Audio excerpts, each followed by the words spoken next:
Good morning, friends. I again welcome you for our next lecture on Sir Philip Sidney. Friends, you know that in semester 5, paper number 12, we are studying criticism. And in this paper, we are studying some of the important critics. In our previous lectures, we have already studied Plato, Aristotle, Longinus, and Dante. And the fifth critic that we want to study today is Sir Philip Sidney. Sidney, you can say, is the first English critic, because so far the critics whom we have studied, they were not English critics.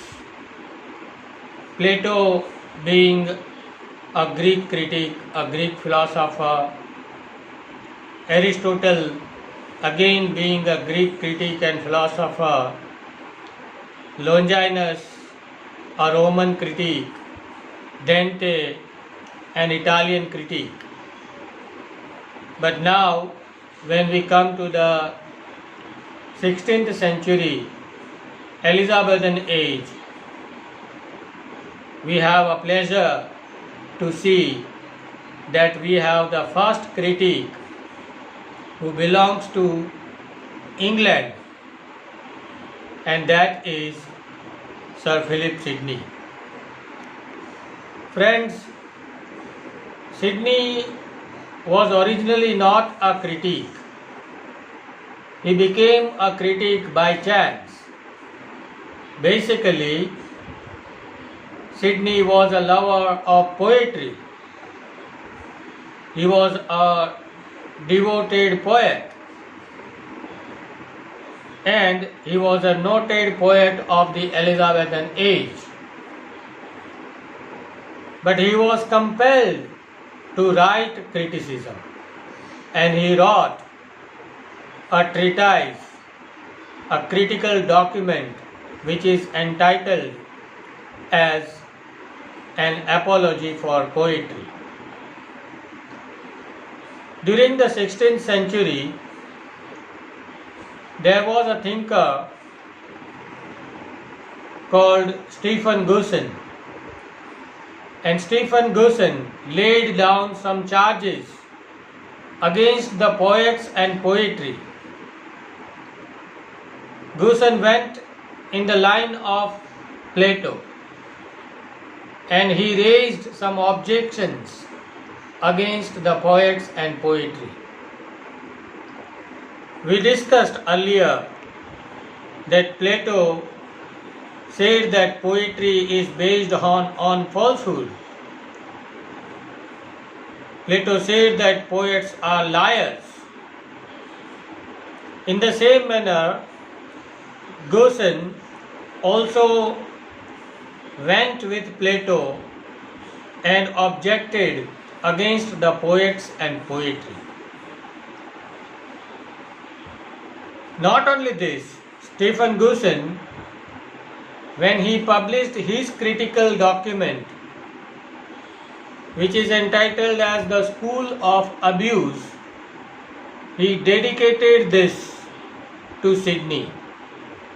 And Sidney, who was a lover of poetry, Sidney, who himself was a great poet, he could not tolerate this. And then Sidney decided to reply all the charges of Stephen Guson. Sidney believed that poetry has a high moral value. Sidney believed that poetry is worthy of a higher platform. And that's why, he wrote an apology for poetry. Guson said that poetry is based on falsehood. He believed that poetry nurtures the unworthy things among the men and women in the society. Poetry is a nurse of abuse. He also said that poets are liars.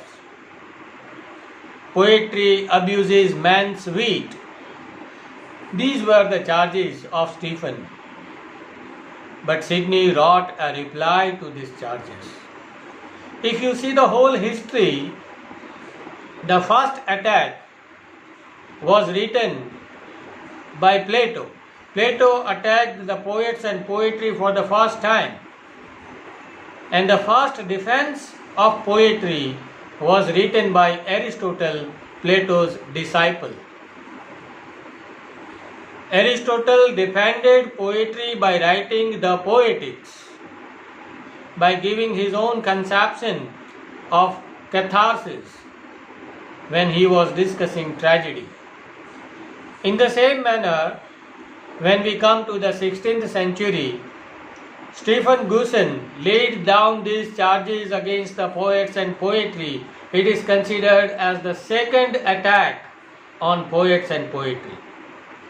And the second defense of poetry is written by Sir Philip Sidney. And it is written in the form of an apology for poetry, which we are going to discuss today.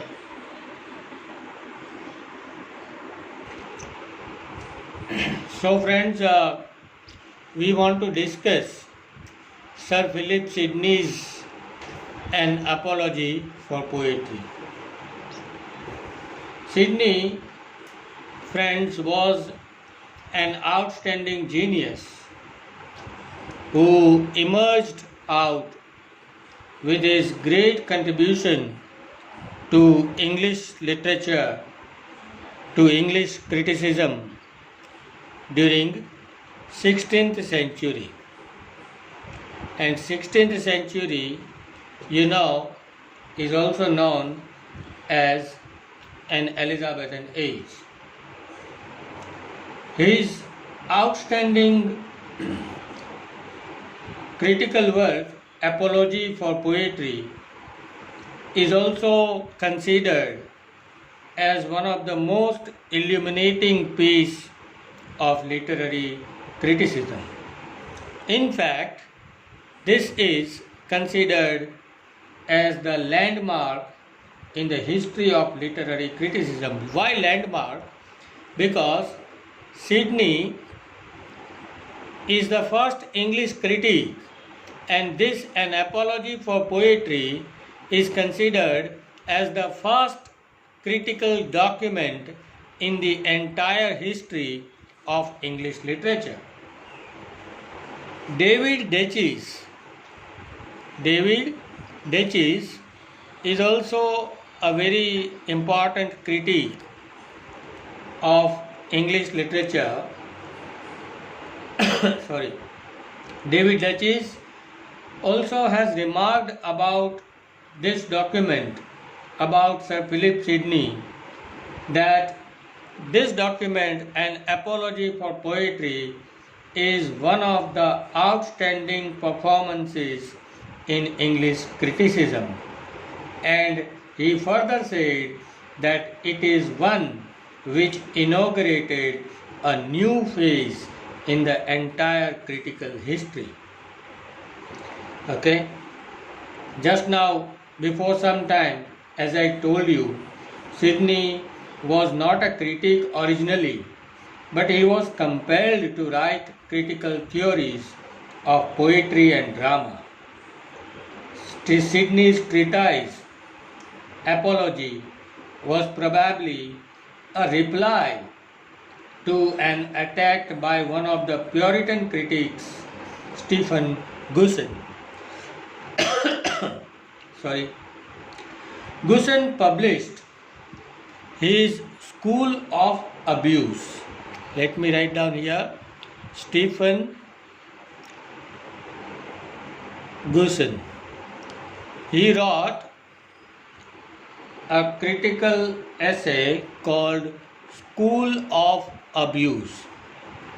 School of Abuse, and this was published in 1579. When Stephen Gusen published his School of Abuse in 1579, it was dedicated to Sir Philip Sidney. And Sidney, being a lover and worshipper of poetry, he wrote a reply to Stephen Gusen, and that reply is an apology for poetry. Okay? In fact, Sidney wanted to re-establish poetry on the highest pedestal of esteem and honor. Right?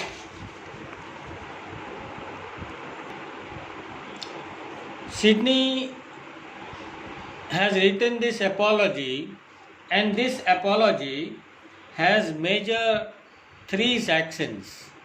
Number one is the commendation of dignity of poetry.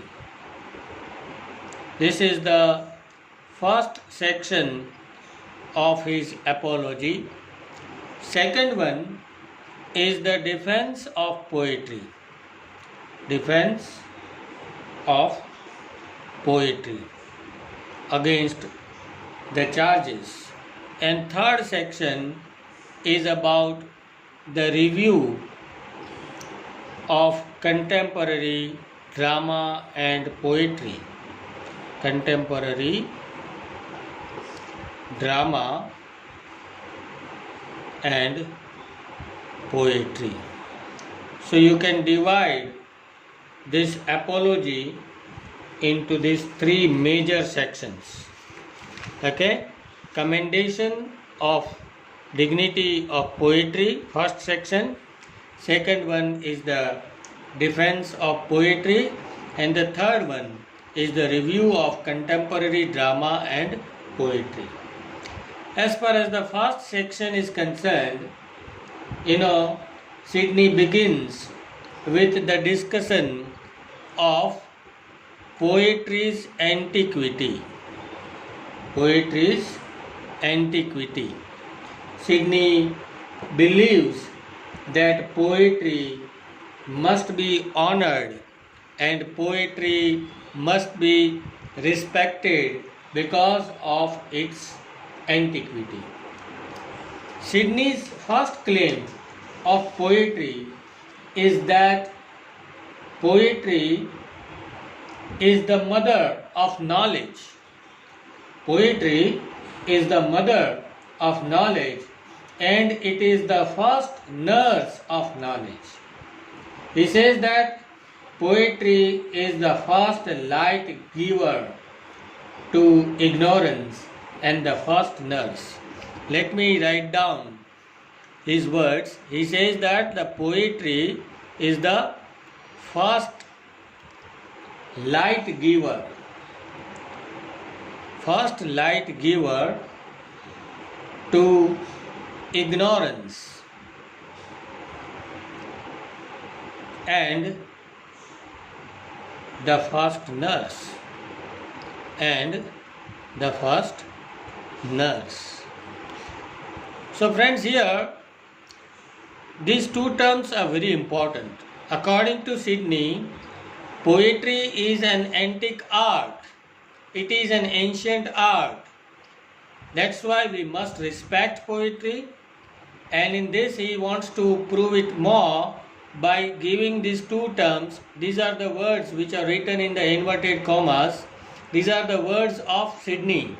And Sidney says that poetry is the first light giver to ignorance and the first nurse. Now you mark these two words, light giver. Poetry is an art which enlightens the people towards darkness. From darkness, the point is, what Sidney wants to say is that poetry takes us away from ignorance and enlightens all the people. Poetry is the light giver. Not only this, he also says poetry is a nurse. Nurse means almost second mother, right? So poetry is a nurse who takes care of the society. Moreover, Sidney also talks about the element of universality. His second claim of poetry is that about universality. He believed that among the Romans, the poet was called Vates. The Roman people in the ancient times, they called the poets as Vates. Vates, Vates. Okay. And a Vates means what? Vates means a diviner. Okay. A foreseer. Or a prophet. A diviner, a foreseer, or a prophet. Okay. Roman people in the ancient times called the poets as Vates, and Vates in English, if you translate this word, because it's a Roman word, if you translate this word into English, it means a diviner. So poets are the divine people. Poets are the foreseers. Okay? And poets are the prophets. Okay? So that's why they must be respected. Not only this, Sidney also said that poetry must be respected because, the Greeks called them as the makers. Greek people in the ancient times called the poets as makers, and makers means the creators. Okay, because these makers, this word was also used for God. God is the creator, and poets were also known as makers. So that means in Greek culture also, the poets were given an equal status of gods, because gods were called the makers and the poets were also called the makers. Now, because the poet is a creator, poet transforms the nature. Okay, and further he wants to say that poets, the world is brazen. He says that, Sidney says that the world is brazen. The poets only deliver golden.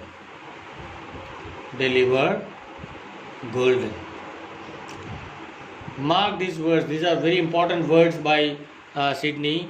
He said that this world is made of brass.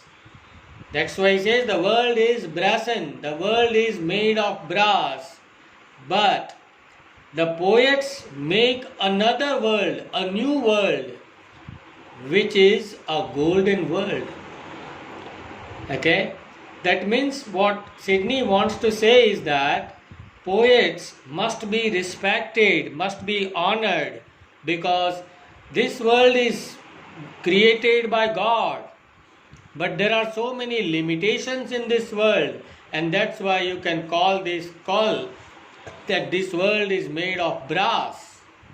But the poets imitate this world, which is created by God. But when the poets create their own world, that world is more beautiful than this real world. And that's why Sidney says that the poets only deliver golden.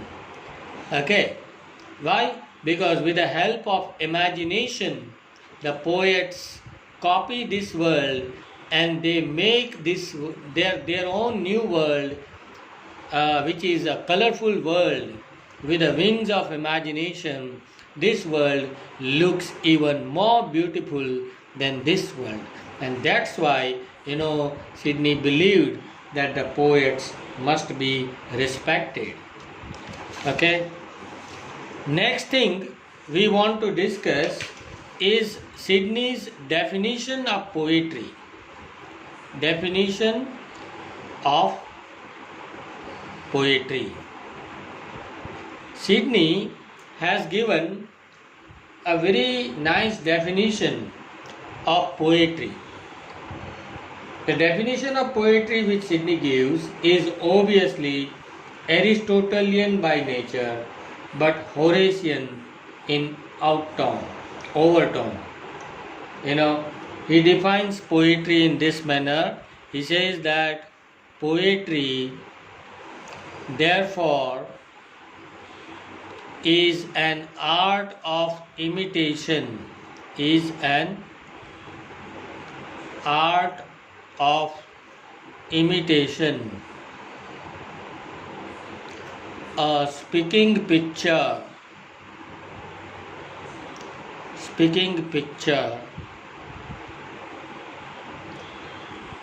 with this end to teach and delight. To teach and delight. It's a small definition and easy to understand. First of all, he begins by saying that poetry is an art of imitation. Now, this is not something new to you, because Aristotle also said that poetry is an imitation.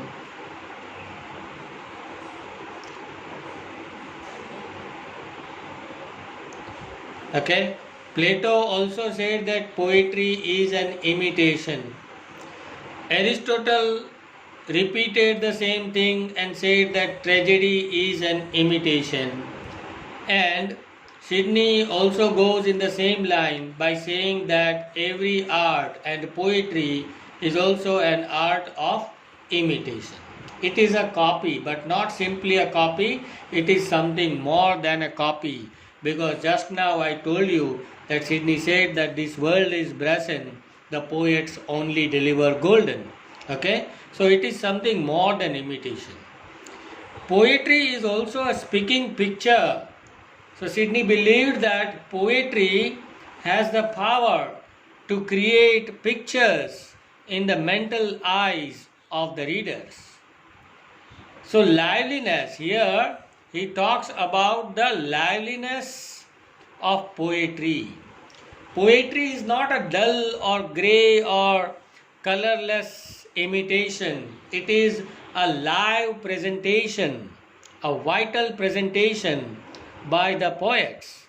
When the poets create their world, it becomes a speaking picture full of liveliness. And what is the purpose? Here, and means the purpose or the function of poetry. What is the function of poetry? If this question is asked to Sydney, then Sydney says that the basic function or the primary function of poetry is to teach and to delight. So, here he combines Plato and Aristotle both. Plato was a moralist and he believed that poetry must teach morals to the society. So Sydney goes with Plato and says that yes, true poetry is one which teaches something to the society. At the same time, Aristotle believed that to give pleasure or to delight the audience is the primary function of tragic poetry. Okay? So pleasure or delight is the primary function of poetry according to Aristotle, and to teach is the primary function of poetry according to Plato. And Sydney combines both these things and says that a true poetry is one which teaches and delights at the same time. Okay, so Sidney does not want to enter into an unnecessary argument, and that's why he combines Aristotle and Plato both in his definition of poetry. Friends, you try to remember this definition of poetry, which is again very important. As far as another thing is concerned, Sidney has also compared poetry with history and philosophy. History and philosophy. Sidney compares poetry with history and philosophy, and he wants to prove that poetry is greater than history and philosophy.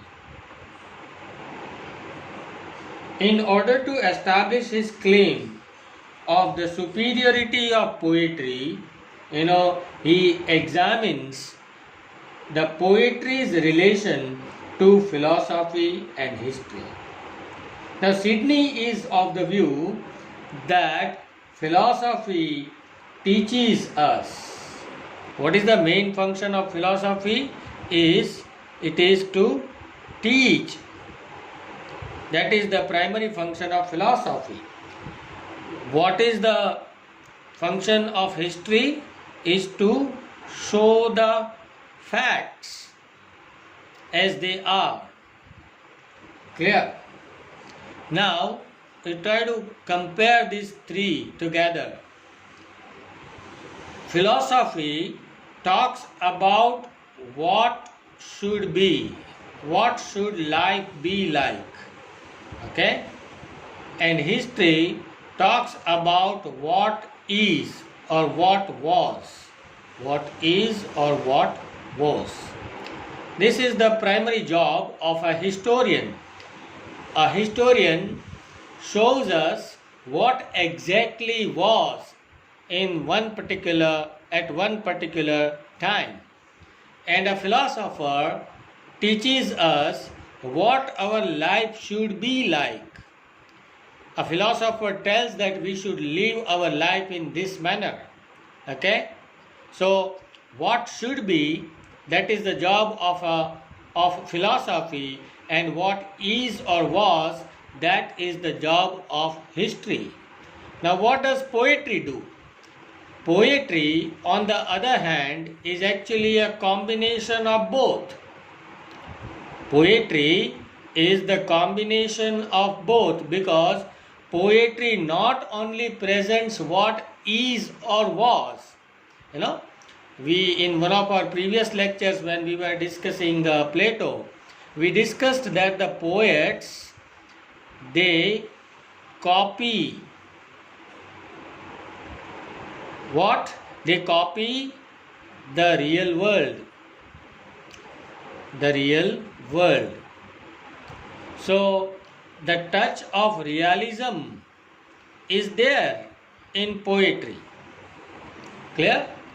Poets copy from this real world, and that's why the touch of realism is there. So poets talk about what is, what our life is, but at the same time they also teach us. In the process of writing poetry, knowingly or unknowingly, the poets teach something, some moral lessons to the society. So they also show us what the life should be like. Okay? So what poetry does, if this question is asked, then you can say that poetry does what history does and philosophy does. But philosophy cannot do what poetry can. In the same manner, history cannot do what poetry can. So, in short, you can say that poetry is one step ahead of history and philosophy. Why? Because what poetry can do, history or philosophy cannot. But what history and philosophy can do, poetry can. Okay? What poetry not only presents what life is, but also presents what life should be like. Okay? When we read literature, we come to know about the reality of life, okay, what history does, but at the same time, knowingly or unknowingly, we also learn something and we start living our life in a better way. That is the job of philosophy. That's why, Sydney wants to say that poetry is one step ahead of history and philosophy. Friends, this is enough for this lecture today, but the discussion on Sydney is yet not over. The rest part of Sydney's discussion we will discuss in the next lecture. Till then, goodbye. Have a nice day. Thank you.